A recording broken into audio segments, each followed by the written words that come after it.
Pegando aqui no pulo do gato. A gente vai fechar o furo aqui na calça, destroyed, para que não abra mais, né?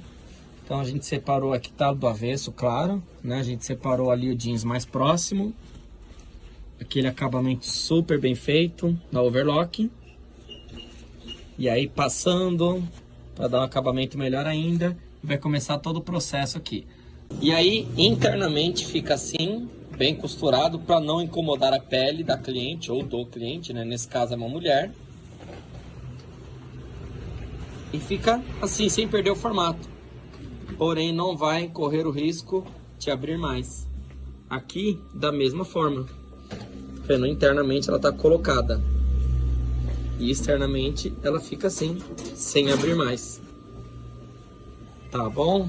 O vídeo é simples, mas o trabalho é bem complexo. Um abraço.